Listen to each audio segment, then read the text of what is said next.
Meus irmãos, amigos que estudam conosco, a série psicológica Joana de Ângeles, bem-vindos a mais um encontro do nosso estudo, hoje com a Marlúcia e a Cláudia, para dar seguimento no capítulo 22, Amor-terapia. Então, um capítulo interessantíssimo, né, do nosso livro Desperte e Seja Feliz. Então, convidamos a todos a entrar nessa proposta da benfeitora de poder ver o amor como essa força transformadora que cura, e poder falar um pouquinho sobre isso, né? E eu queria iniciar já convidando a Cláudia e a Malu para a gente poder pensar sobre o tema, que no Evangelho, né, no Evangelho segundo o Espiritismo, a gente vai ter realmente a lei do amor e o quanto, né, o amor, né, ele é a pedra angular, né, da nossa caminhada evolutiva, porque lá no Evangelho vai estar dito justamente, né, que o amor resume inteiramente a doutrina de Jesus, e que o amor é o sentimento por excelência, e que os sentimentos são os instintos elevados na altura do progresso realizado, né? Então, a gente vê aí que a meta, né, é poder realmente chegar nesse amor, já que os benfeitores, e lá já João também no Evangelho, faz essa referência que Deus é amor. Então, e a Joana vai trazer realmente, né, com o que não se pode negar ser o amor, a realidade mais pungente da vida, né? Então, vamos começar a dar o start aí para a gente poder olhar para isso. Pois é, eu me detive assim, quando eu li o título, Amor Terapia, eu pensei, a Joana vai falar aqui de amor e tal, e aí começa a ler o capítulo e ela vai trazendo toda essa conflitiva, né, do homem nesse mundo de violência, de criminalidade, todas essas questões. E aí eu voltei para essa frase que tu abriu a conversa, Gelson, né, trazendo como essa realidade mais pujante, e ela diz, ela segue na frase, né, irradia-se de Deus e vitaliza o universo, mantendo as leis que produzem o equilíbrio. E aí eu fiz a seguinte conexão: esse amor-terapia vindo da proposta de Jesus como esse tratamento pelo amor, né? O tratamento de toda essa conflitiva que nós temos ainda dentro de nós, violência, daí ela vai trazer ali, né? Virtude e vício, paz e conflito, equilíbrio e violência, né? E aí é pela terapia do amor que a gente vai chegar no equilíbrio, né? Então, aí eu disse, que lindo, amor-terapia, vai ser essa terapia aí, né? Quando a gente tem um problema no corpo, a gente não faz fisioterapia, né? Vai trabalhar lá uma terapia para o corpo, então aqui está dizendo o amor-terapia. Então, toda essa conflitiva a partir dessa terapia amorosa, porque esse amor é o que dá a sustentação e o equilíbrio de todo o nosso universo. Comecei a refletir mais ou menos por aí. É muito bonito isso, né? Essa terapia do amor, que a gente está tão distante ainda, né? Como você trouxe, né, esses opostos todos que a mentora vai trabalhar, toda essa dificuldade, né? Inclusive, ela fala, a primeira frase, né, desse capítulo é: por largos tempos enfrentaremos na Terra a problemática do erro e da criminalidade. Então, esse é o retrato ainda, né, do desamor, da falta de amor ou da falta de conexão com essa essência amorosa que nós temos, né? E eu também fui lá no Evangelho, né, no item 9, que dessa parte da instrução dos Espíritos que Gelson trouxe, né, e tem assim: o amor é de essência divina e todos temos no fundo do coração a centelha desse fogo sagrado. que é um germe que se desenvolve e cresce com a moralidade e a inteligência, embora comprimido pelo egoísmo. Então, se ainda não encontramos essa conexão com esse germe divino, de amorosidade, dessa centelha amorosa dentro de nós, a boa notícia é que ela está lá, né? Que esse é o trabalho, né? Da gente fazer a ponte, né? Esse mergulho profundo para a gente se conectar com esse germe e fazê-lo florescer, né? Então, se ao mesmo tempo é um caminho difícil, porque é um caminho que a Joana vem nos trazendo de autodescobrimento, né? Ela vem trazendo a importância desse mergulho, e ela diz é um processo lento, né? Por outro lado, a gente vai se conectar com isso, né? Com essa essência amorosa, né? E é uma essência amorosa que ela está, como vocês leram, pujante no universo. E eu não consigo me afastar daquela imagem do sopro divino.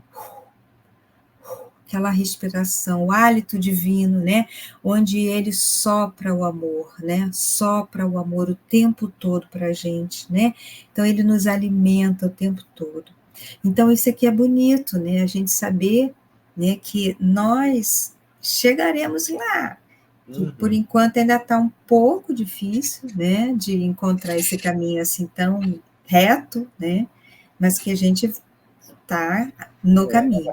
Ela coloca no início, né, que o amor é o grande desafio, né, Cláudia, realmente, né, e eu acho que uma das dificuldades nossa nesse processo, onde a criminalidade, o erro ainda permanece, é o que ela aponta aqui, essa dissociação da inteligência, dessa inteligência racionalista, né, só intelectual, do sentimento, porque o nosso, ainda mais no Ocidente, né, a sociedade ocidental, a cultura ocidental, ela primou por uma visão analítica, separado da realidade, né, para poder estudar a realidade, objetivar a realidade. Então, e todo o movimento do mundo ocidental é para fora, né?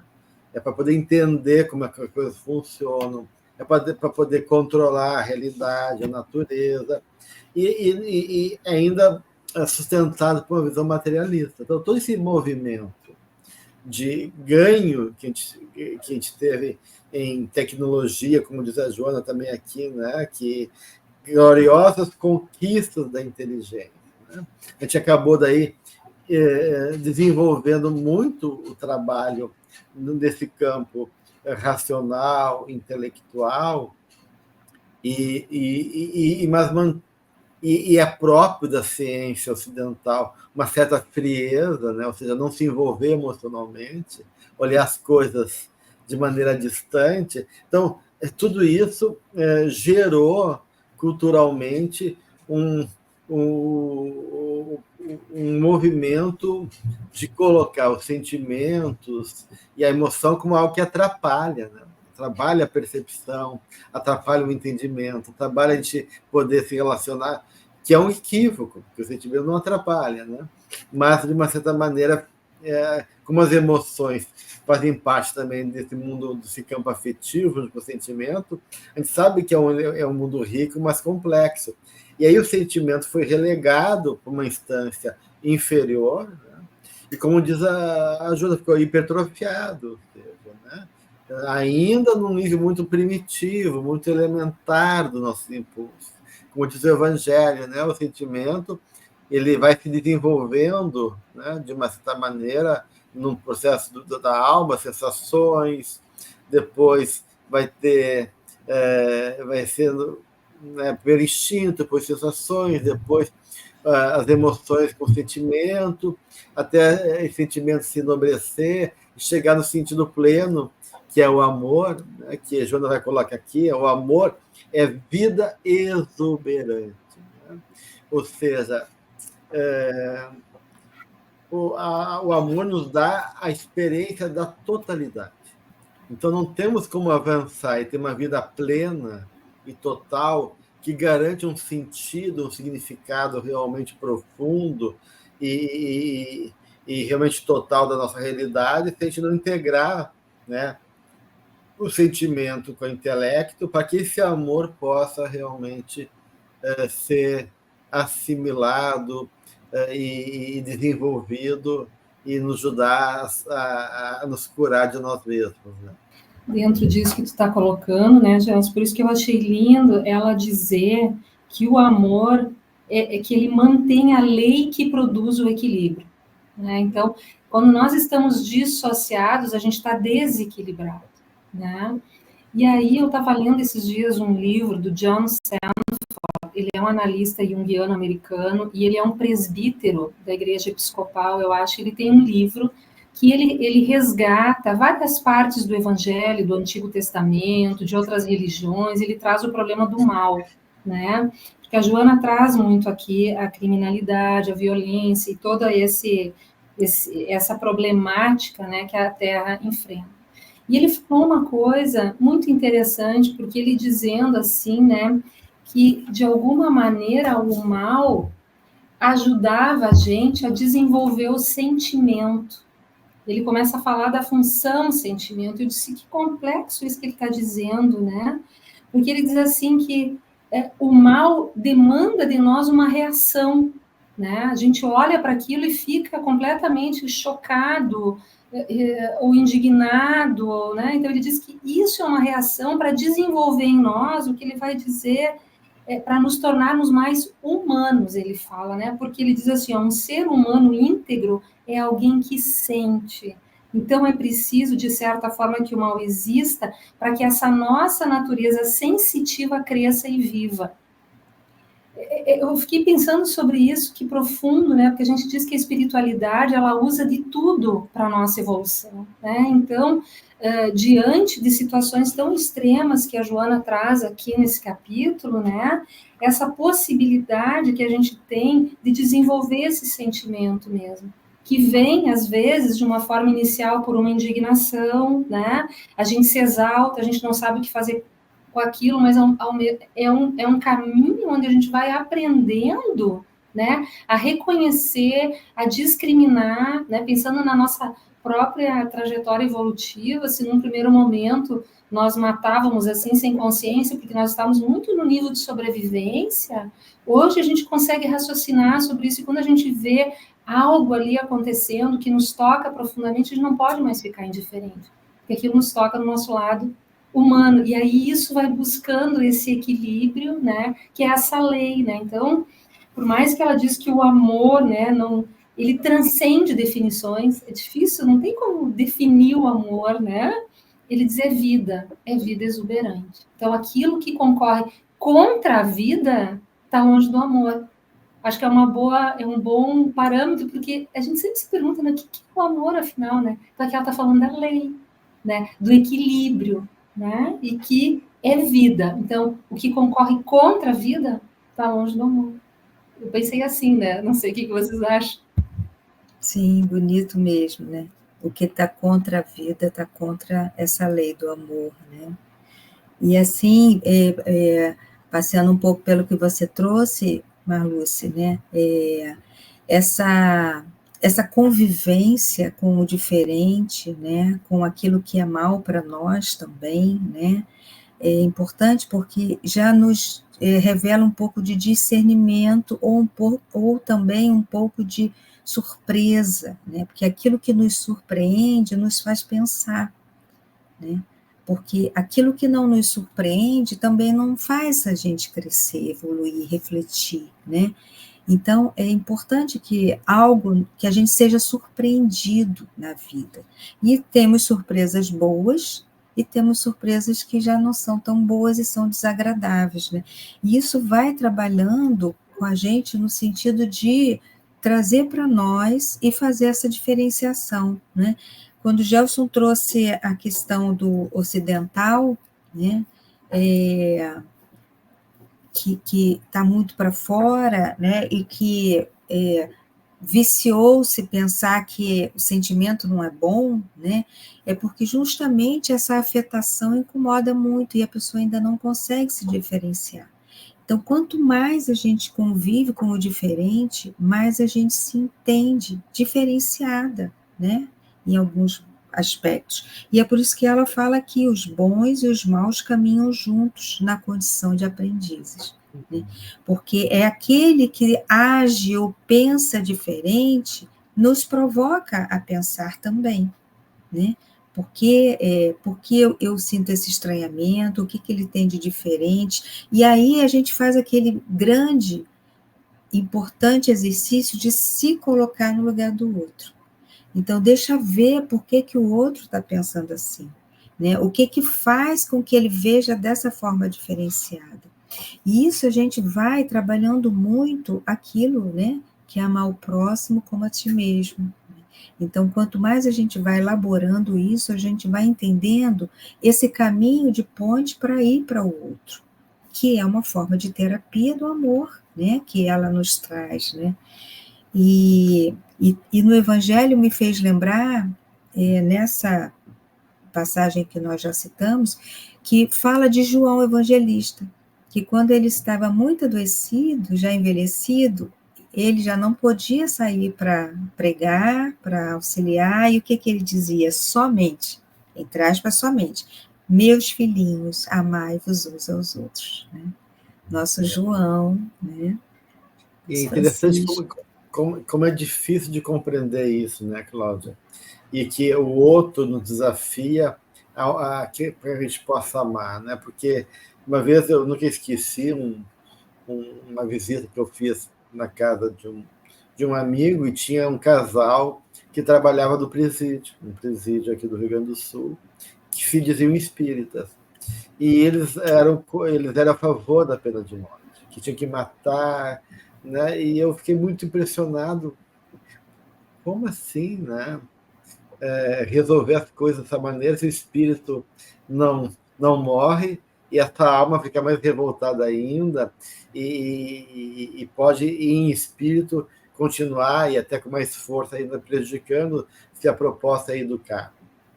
E na cabeça deles, eles achavam, de maneira muito natural, que eram pessoas que não tinham como ser transformadas, que eram pessoas que só de uma forma muito desqualificadora desses irmãos que caíram no crime, né?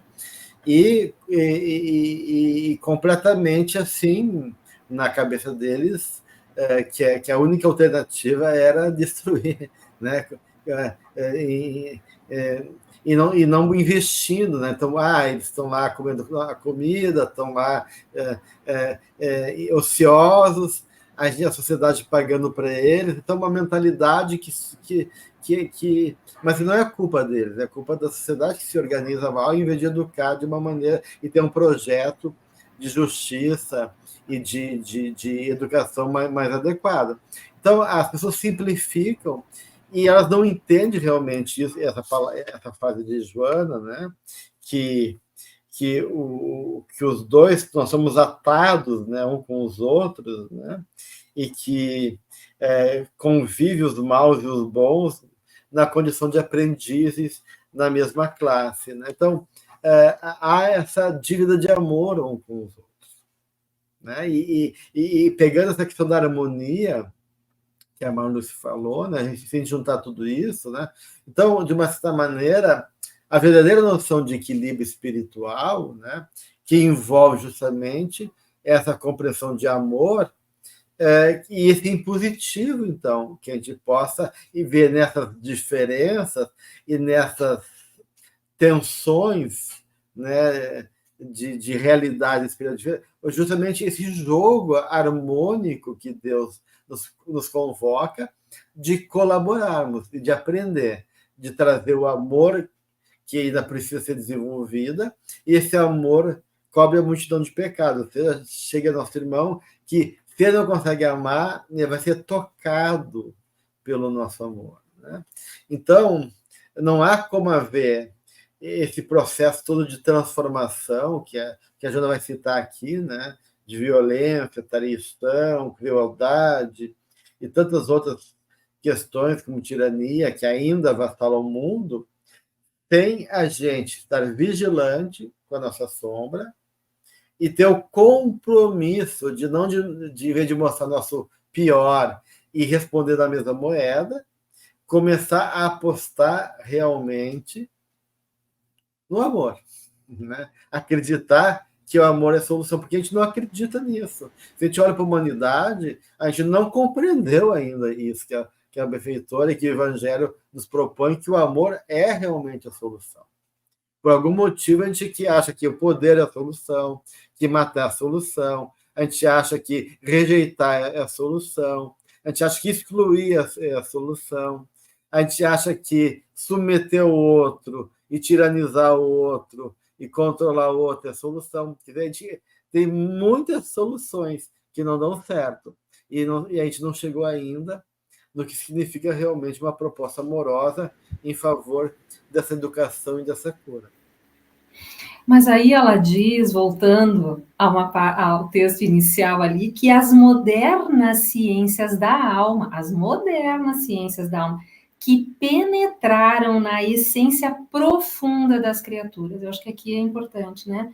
Fascinadas com as suas descobertas em torno de conflitos e problemas, recorrem também ao amor, para que ele solucione os enigmas existenciais e erradique os agentes causadores dos distúrbios interiores e externos que aturdem a humanidade.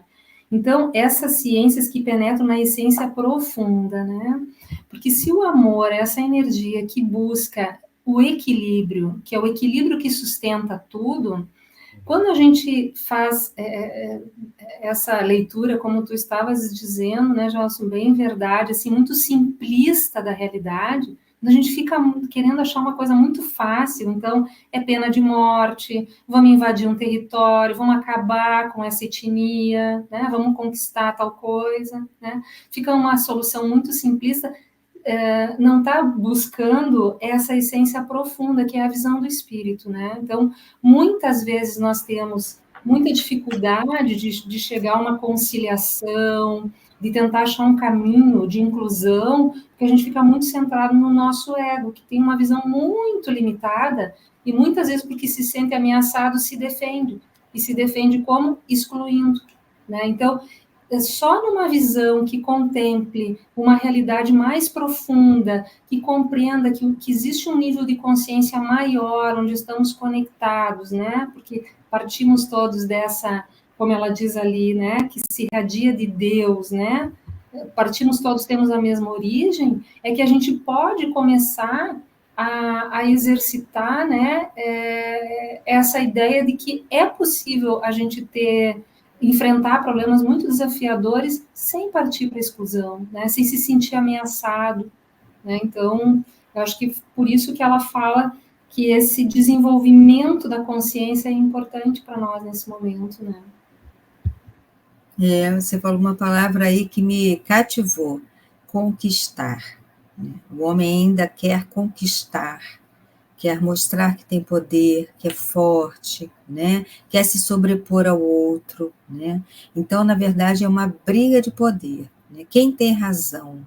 E aí cada um sentado no seu trono particular, de razões particulares, não tem o diálogo, né? Um não vai até o outro. Então, essa palavra de conquistar, eu acho que ela é bastante elucidativa, que mostra realmente o estágio em que o ego humano se encontra.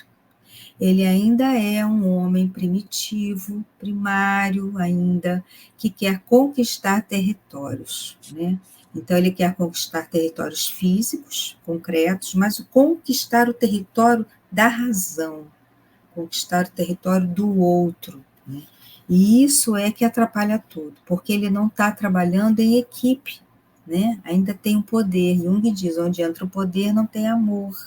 Então, ele trabalha na linguagem do poder, né? E ela nos traz que, primeiro, né, nós precisamos estar em aprendizado todos juntos, e aqueles que já estão um tiquinho mais assim, conscientes, não iluminados, mas conscientes, têm o dever de amparar-se, de esclarecer e de educar, né? Então, essa comunhão, esse caminhar junto faz com que a gente vá aprendendo uns com os outros, né? Porque se aquele está um pouquinho mais avançado na lição tal, né? Ele me ensina, a gente vai, assim como a criança que vai aprendendo por imitação, a gente vai olhando os bons exemplos e vai aprendendo também.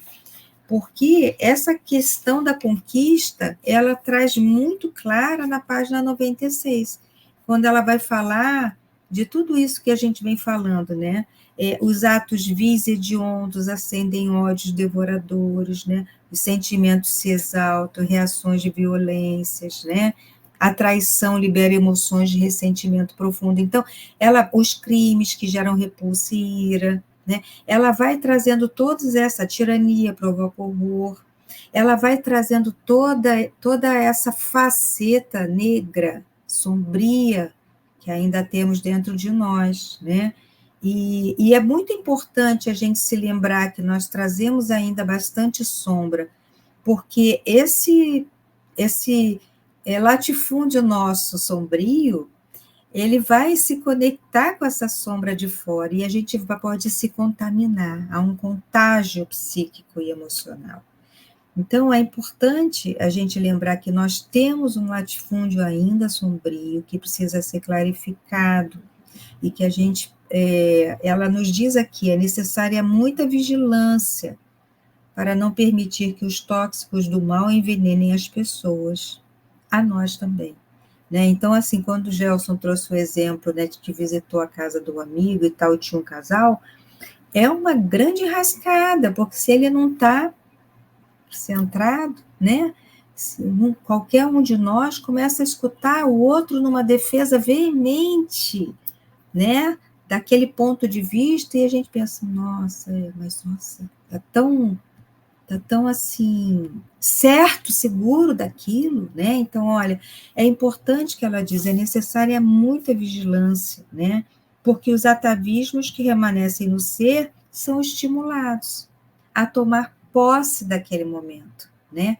A entrar em ação, e aí bloqueiam a nossa razão, né? E aí aquele primitivo dentro de nós entra em ação, né? Então, é aquela frase que a gente já conhece, orar e vigiar, né? E refletir. É interessante, né? Porque então, como tu falaste, né, Cláudia? O amor pede, né, que a gente ampare, que a gente esclareça e eduque. Então, aí ela está dando um caminho do que seja prático, né? Do que seja realmente esse processo de poder trabalhar em prol de amor. Que o amparar envolve acolher, envolve suportar, envolve reconhecer o outro, né? Depois esclarecer, ou seja, libertar o outro das suas próprias amarras, né? De ajudar o outro a se libertar da sua inconsciência, dele poder se reconciliar com ele mesmo, encontrar também esse divino dentro dele, né? E educar, né? E essa educação no sentido de poder realmente promover o sentimento como esse processo de engrandecimento da alma. E aí ela vai dizer mais adiante que somente o amor como medida terapêutica por si é a solução para as agressões do mal, que tu está trazendo aqui, né, da importância da gente poder não se contaminar e poder se sustentar no amor. Porque justamente, né, se a gente não encontra, né, essa ancoragem no amor, qual é o contrário disso, né? Da harmonia, desse processo de amparo, esclarecimento e educação. Solidão, destruição e desespero, né? Que é tudo que a gente está vivendo hoje. Né? Hoje a gente tem uma sociedade solitária, né? A gente consome um monte de coisa, de recursos, né? De diversões, mas o homem continua sozinho e se sentindo esvaziado. O desespero, né? Que campeia, né, a nossa sociedade atual, contemporânea, e também a destruição, né, que a guerra, para mim, é uma assinatura do desamor, né, no seu nível mais terrível, e como a gente está no século XXI, a gente ainda busca na guerra uma saída para lidar com as questões humanas. Então, realmente, é urgente, né, a gente despertar para o amor, a gente poder realmente refletir o que é amar, porque na prática, e eu vejo em todos os setores da vida, e mesmo nós espíritas, que temos um cabedal de recursos, né? Seja convívio, espiritualidade, a própria literatura, né? A gente tem uma visão muito autocentrada na nossa subjetividade limitada, nossa consciência pequena, e enche a boca para dizer o que é o melhor para o outro, né? E a gente vê que a gente não compreende o que é amar, né? E realmente tem uma grande dificuldade aí, não sei onde a gente esbarra, né? Que a gente lê, que a gente tem a proposta do Cristo, o exemplo do Cristo, o exemplo de vários mensageiros de amor que já desceram aqui na Terra para testemunhar em nome do Cristo. Ou seja, não nos falta referência de tudo que é forma, né? E experiências amorosas, tudo que é tipo, para nos... E mesmo assim, a gente tem dificuldade de compreender e sair de nós, como, né? E aí eu vejo aquele outro capítulo que é a autolibertação, a autoplenitude, né? Que a Joana fala, né? Que amor, perdão e servir, né? Então, que ela vai falar sobre essa necessidade de amar, perdoar e servir. Então, não tem como viver esse amor se a gente não conseguir perdoar e servir. Então, eu vejo que é difícil a gente chegar nesse lugar. Ouvindo vocês dois, como é importante esse assunto, né? Porque eu acho que nos diz respeito a todos mesmo. E eu acho que uma das questões, a Joana fala aqui nesse capítulo da responsabilidade, né?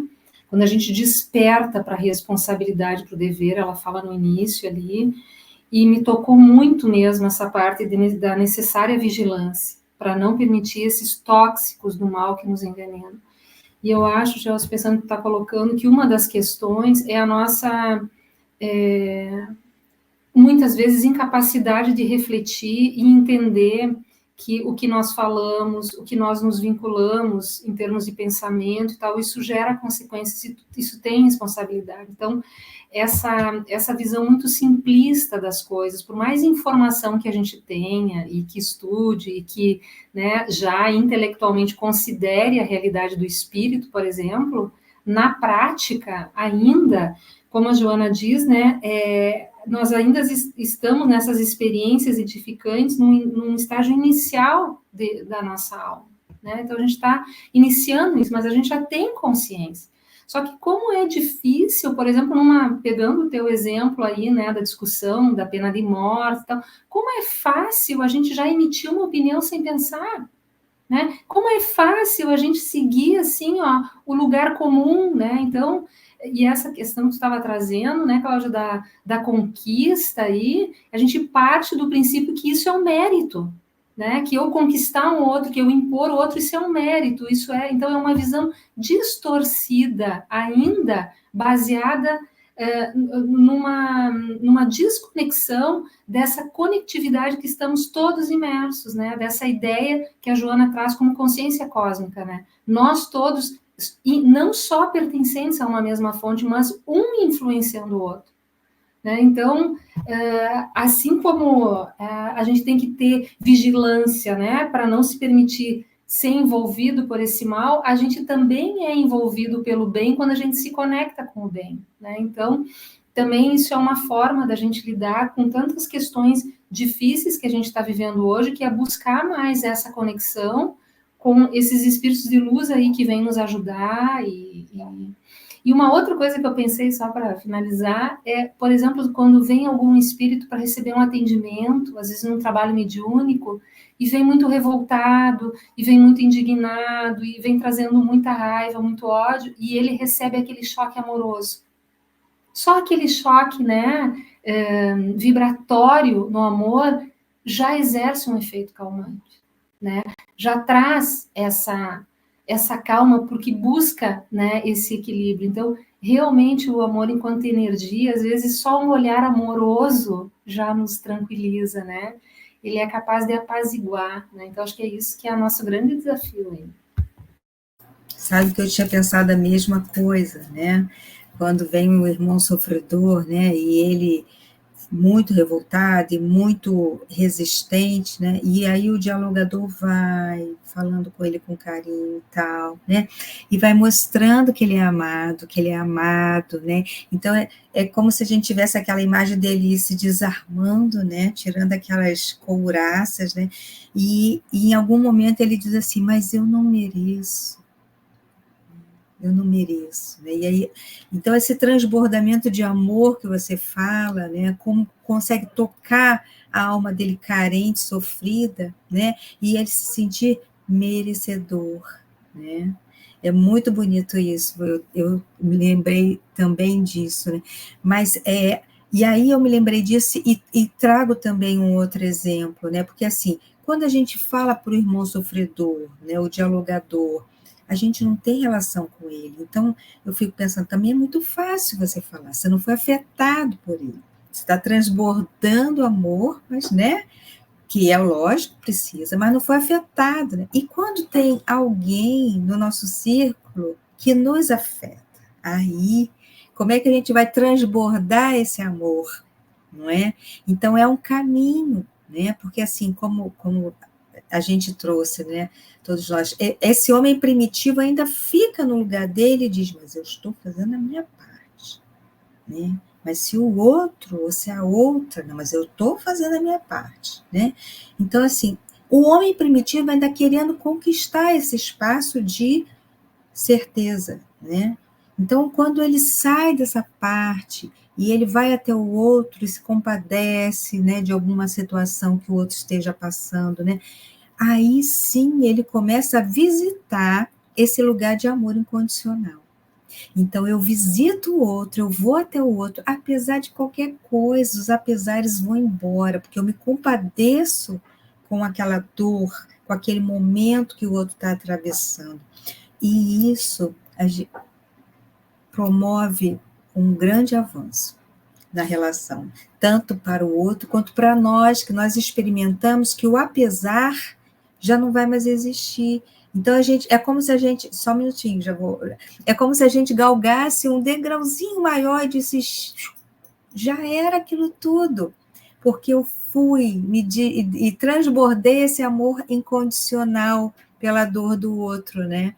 E o outro consegue se conectar, é muito bonito isso. Eu acho que tem uma questão importante aí, que é a questão realmente do valor, né?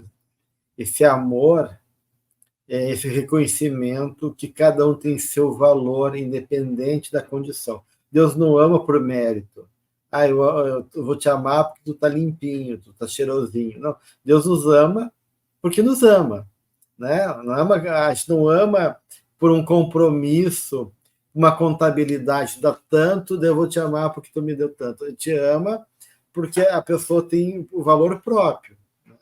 E eu acho que essa questão do valor é uma questão muito complexa, porque o nosso valor, que esse anseio de ser reconhecido, começa justamente pelo egoísmo. Né? E a gente fica preso nesse autocentramento do eu, e nesse egoísmo feroz, a gente atropela o outro. Né?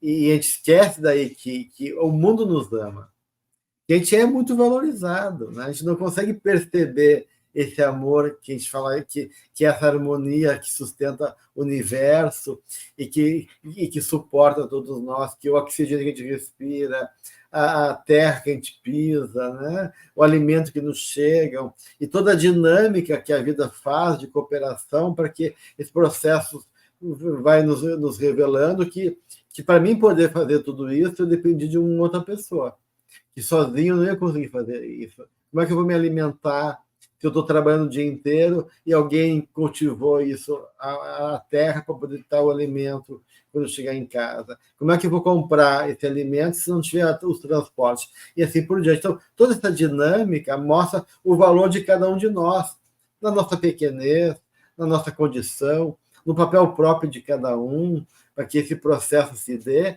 E aí, eu acho que essa consciência que envolve, né, esse reconhecimento do valor e do quanto nós somos amados, só vai ser trabalhado justamente a partir não de uma consciência racional, né, mas pelo próprio sentimento. Né? E o Hillman, que é um psicólogo americano, já desencarnado, ele dizia: o sentimento só pode ser educado através do próprio sentimento. E essa educação do sentimento envolve fé, envolve tu poder também te aceitar e reconhecer teus sentimentos negativos, ou seja, acabar com a repressão e o medo dos sentimentos. Então, eu acho que para a gente poder trabalhar tudo isso que estão falando, a gente tem que primeiro voltar para esse mundo que é pouco habitado, que é pouco reconhecido, que é pouco cultivado, que é justamente o sentimento e a nossa imperícia de lidar com eles, seja reprimindo, julgando ou dissociando o sentimento. Então, acho que um processo importante aí é dar o devido valor para os nossos sentimentos e tomar consciência deles, né? Mantê-los na consciência, captá-los, né? O poder, né? Então, acho que tem uma questão urgente aí, que é a repressão, o medo do sentimento, porque acho que tem medo de encontrar a nossa fragilidade, a nossa pequenez, a nossa infantilidade. Né? E tem que reconhecer que tem um longo trabalho pela frente, mas tudo bem. É isso mesmo, a gente ainda é muito infantil e está tudo certo. Mas parece que a gente tem muita dificuldade de assumir isso e a gente fica mascarando a nossa realidade por essa arrogância que, em vez de ajudar, acaba complicando e gerando tanto mal entendido no mundo. Né? Tem coisas tão fáceis de resolver. Às vezes, uma briguinha de casal nossa em casa, né, por um problema de um detalhe, a gente se perde, num trânsito, no trabalho. Quanta coisa podia ser evitado e trabalhado se a gente tivesse mais consciência, né, do nosso sentimento e desse espaço para eles. Isso é fundamental mesmo, né? Porque às vezes, para não lidar com o nosso sentimento, a gente racionaliza, entra naquele lugar que tem razão, eu que estou certo, né? Porque é muito difícil a gente olhar para nós, né? E é difícil lidar com... Eu não me lembro quem falou, eu não sei se foi o James Hollis ou quem que disse que, na realidade, para a gente parar de projetar o mal no outro, cada um deveria se responsabilizar pelo seu próprio mal.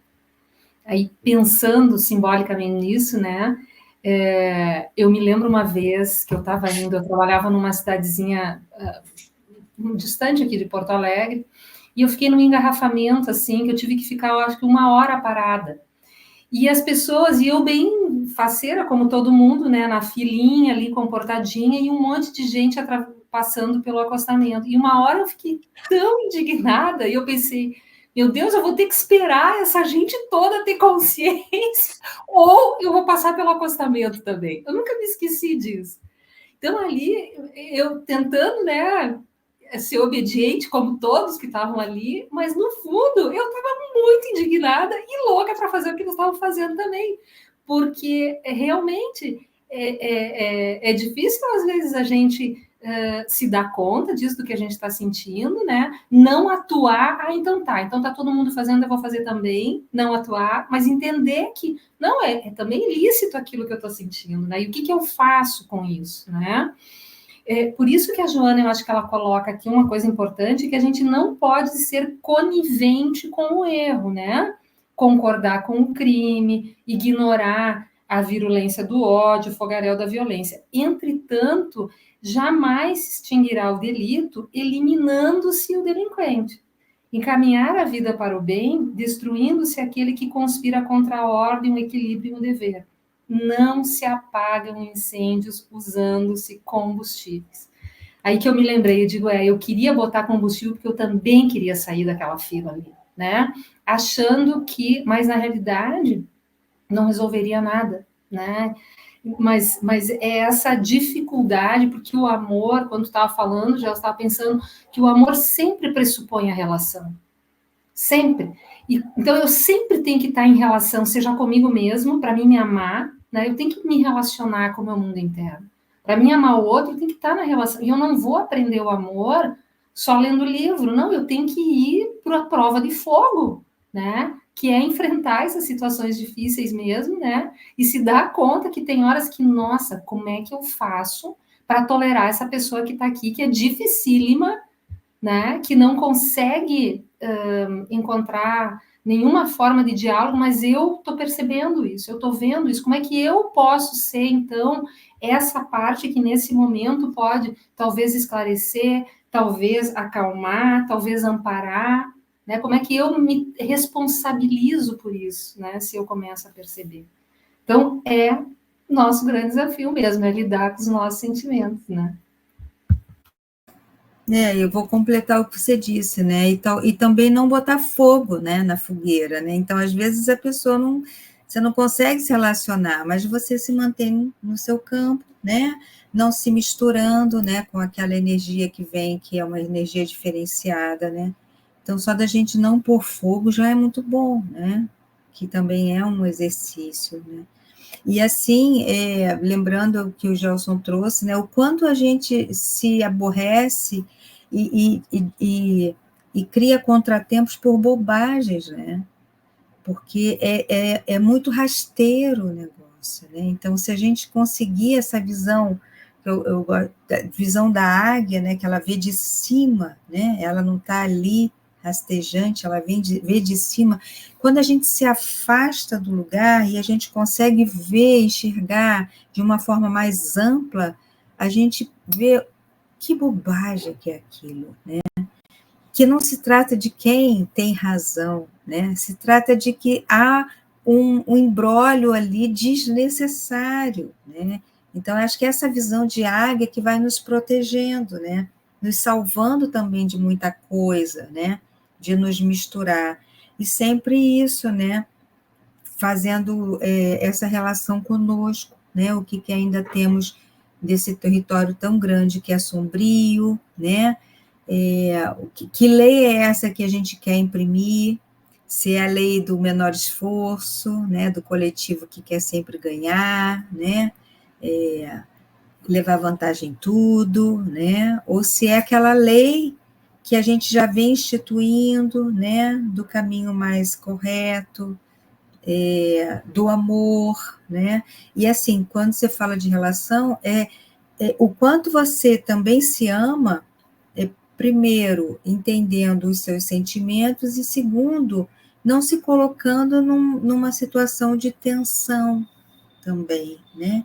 Então, essas escolhas que a gente vem fazendo, né, ao longo da vida, também vão, no meu entendimento, sendo parte dessa amor-terapia, desse amor, porque nós vamos nos amando ao longo da vida e nos protegendo também de desgastes desnecessários, né? Porque, assim, nessa visão de águia, a gente tem que ver o que realmente interessa, né? E eu tenho uma amiga que sempre diz, volta e meia, ela dizia isso: nós somos filhos de Deus e irmãos de Jesus, e a gente está encrencado com uma bobagem dessa, né? Então, é sempre essa visão mais ampliada, né? Da gente se colocar no nosso lugar, né? Que é muito distante, né? Jesus veio para nos mostrar o caminho, mas a gente acaba não vendo, né? Como ela diz aqui no início, Jesus sintetizou todo o código da sua doutrina no amor, a Deus, ao próximo e a si mesmo, né?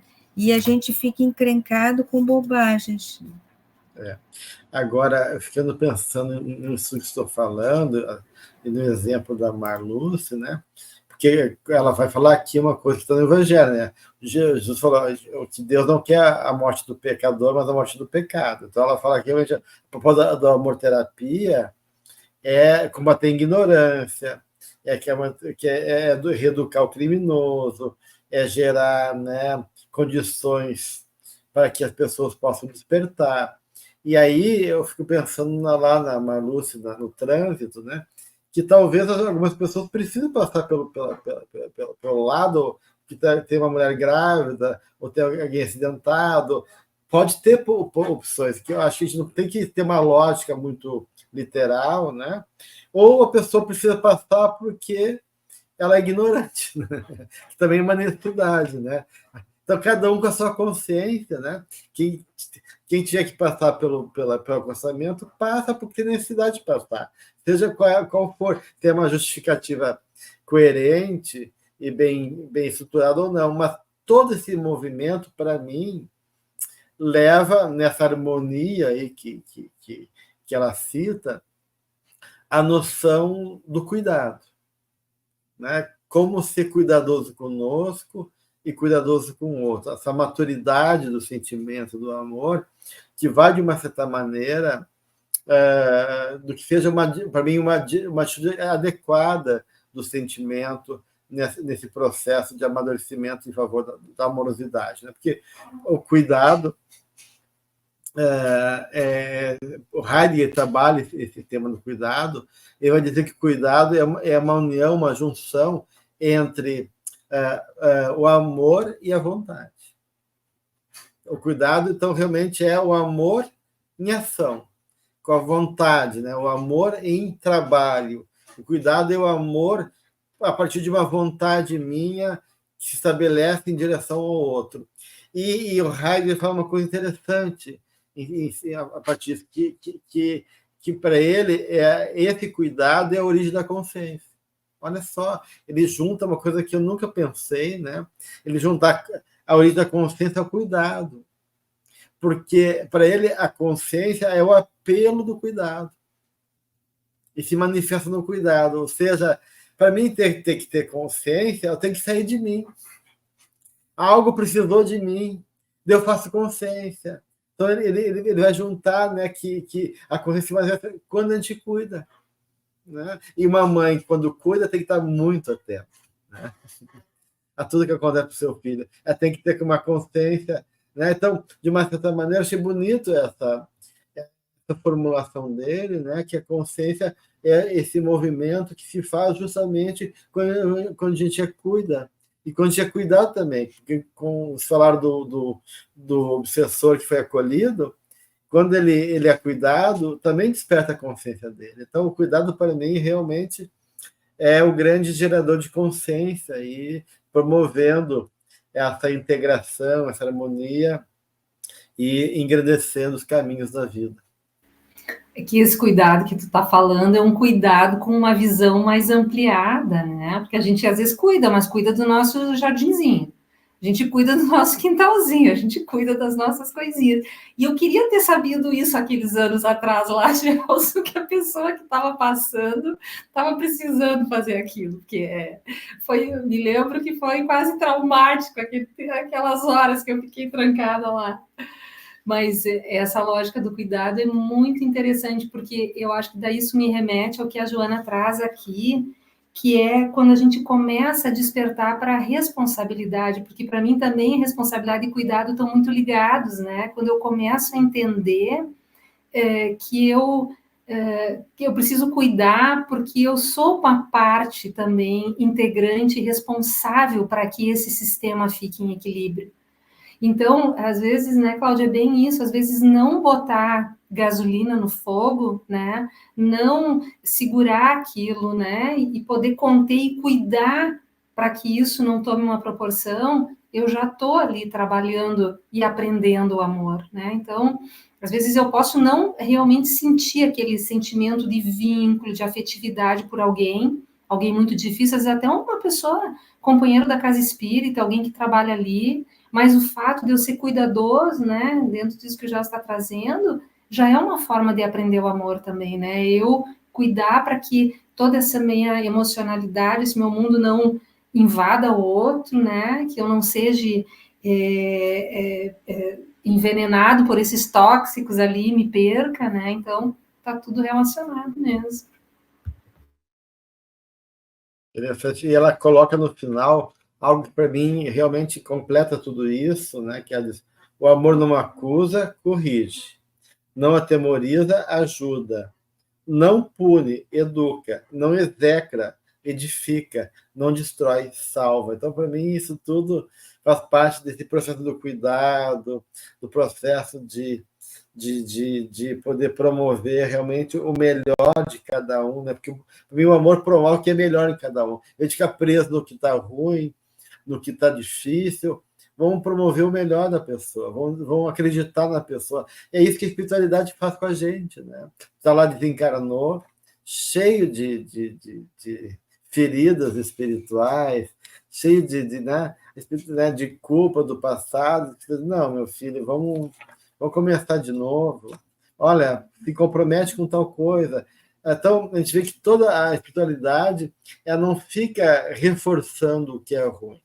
Ela promove o melhor o que é possível dentro da alminha de cada pessoa, né? Então, sempre tem algo de bom, algo de interessante que pode ser cultivado nesse favor aí de corrigir, ajudar, educar, edificar e salvar. Então, esse é o caminho, né, gente? Sim, e eu fico pensando também que, assim, a gente tem que fazer a nossa parte, né? A gente quer corrigir o outro, né? A gente quer apontar, né? Se a gente seguir o nosso caminho, né? Independentemente do que o outro faz, se ele vai pelo acostamento, né? Às vezes passa uma ambulância, vai aquele monte de carro atrás também, né? Eu já pensei nisso, né? Mas já pensei, mas será que não é o parente daquele que está ali dentro? Aí, né? Mas assim, se a gente deixar o outro seguir o caminho do outro, né? E a gente tentar seguir o nosso caminho, já é muito bom, né? Só que a gente fica cuidando do outro, né? Então, como ainda crianças infantilizadas, e a gente pensa, mas o meu amigo não fez, porque eu vou fazer, né? Como crianças faziam, né? Mas se ele não arrumar o brinquedo, eu também não vou arrumar.